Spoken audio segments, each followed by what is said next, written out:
नमस्कार, मैं इंजीनियर शुभम माथुर स्वागत करता हूं आपका अपने यूट्यूब चैनल पे। तो चलिए देखते हैं आज का क्वेश्चन कहाँ से आया। आज का क्वेश्चन आया है मेरा chain rule.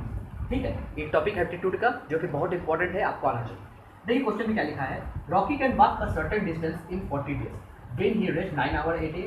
How long will he take to walk twice the distance twice as far and rest twice as long each day.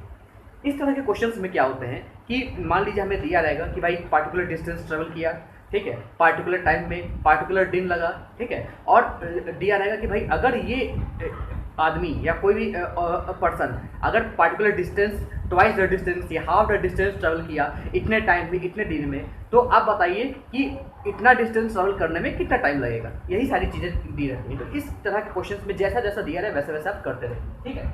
अब ज़्यादा कुछ करना नहीं है, इसका एक मेथड है, वही मैं बता देता हूँ।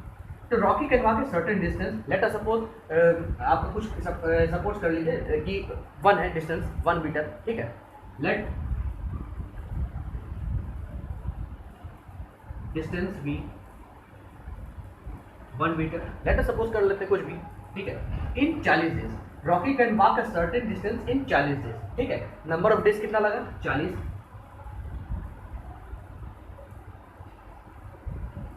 When he rest 9 hour a day, 9 hour a day, rest time कितना है 9 आवर, ठीक है।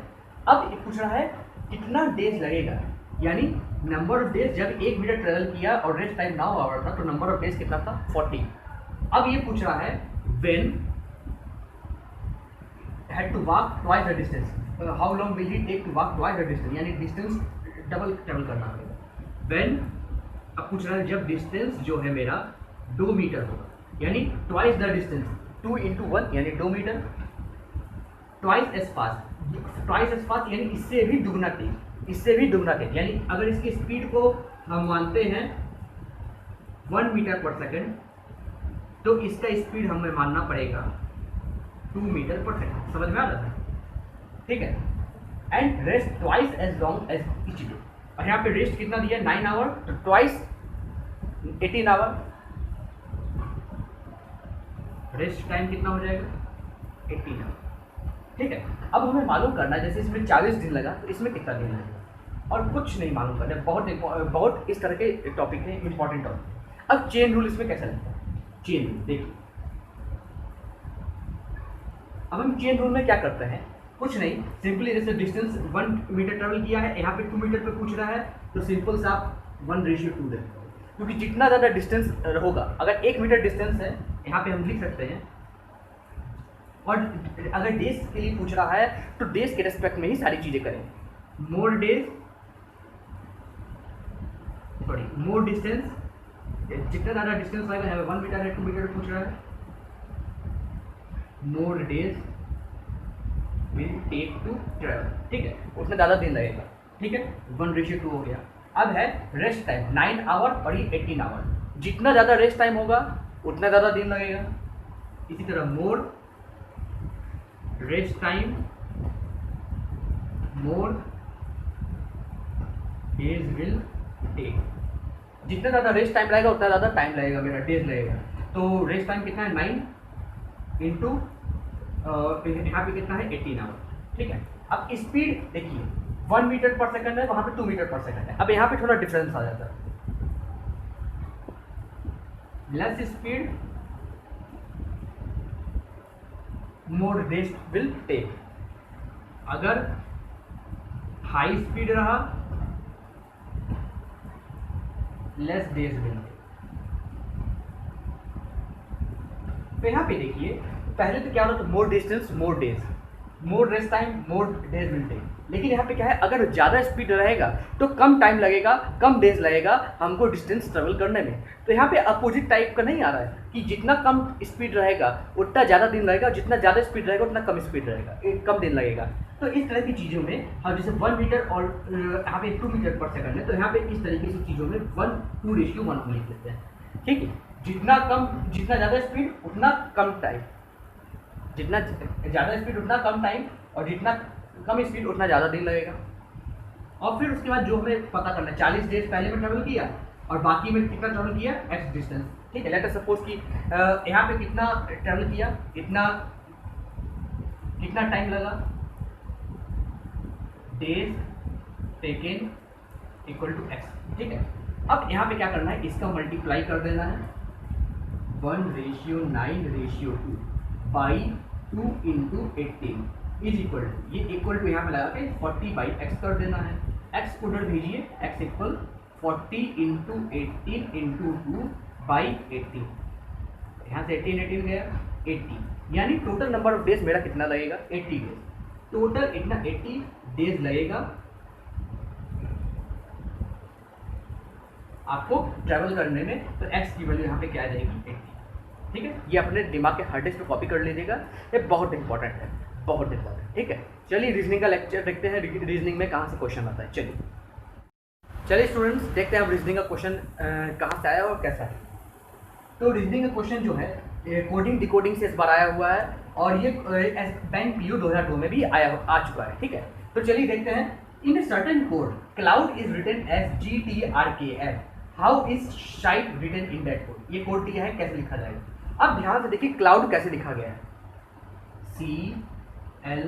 CLOUD और GTRKF। डी के बाद क्या आता है, E, उसके बाद है। अब देखिए C के बाद क्या आता है, DEF, उसके बाद आया है G।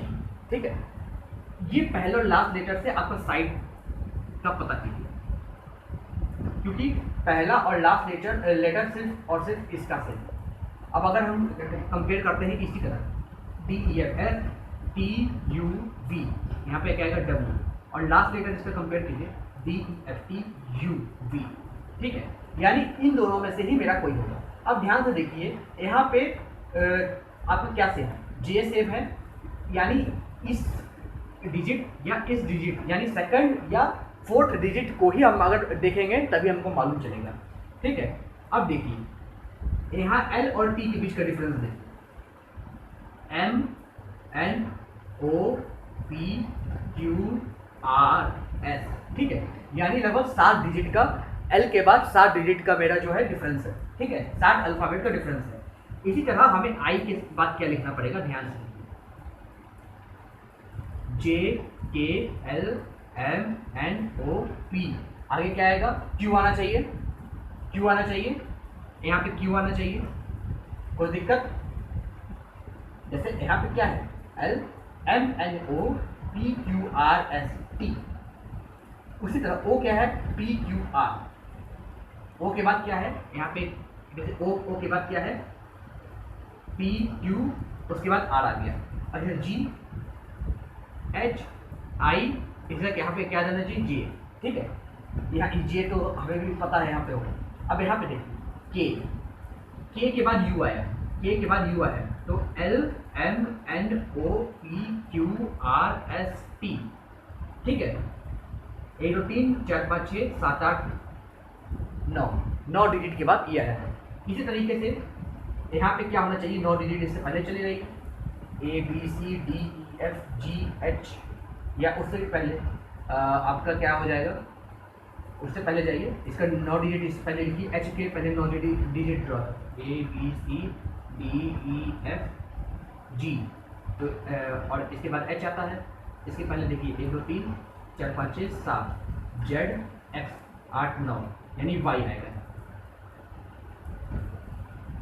तो आंसर क्या आ रहा है मेरा, WQJYV। क्या कोई ऑप्शन दिखता है क्या आपको, ऐसा कुछ नहीं दिखता है, तो ऑब्वियसली बात है नॉन ऑफ दीज होगा आंसर इसका। ठीक है, तो ये कुछ क्वेश्चंस थे जो कि बहुत इंपॉर्टेंट थे, और ये आप लोग ये डिजिट देखिएगा कैसे C के बाद G आया, L के बाद T आया, O के बाद R आया, और यहाँ पे K के बाद U आया।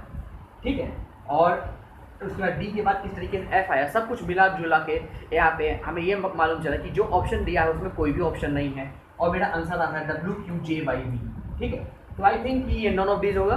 चलिए ठीक है, आपको ये वीडियो लेक्चर पसंद आया होगा तो मेरे वीडियो को लाइक कीजिएगा, शेयर कीजिएगा, मेरे चैनल को जो कि इंजीनियर शुभम माथुर है जो सब्सक्राइब कीजिएगा, और उसके बगल में जो बेल आइकन का बटन है उसको प्रेस कीजिएगा, जिससे मेरी सारी नोटिफिकेशन रेगुलर वीडियोस आपको मिलते रहे। चलिए ठीक है, अगले वीडियो में अगले लेक्चर में नए क्वेश्चन और नए कॉन्सेप्ट के साथ बात करेंगे। चलिए तब तक के लिए बहुत बहुत नमस्कार।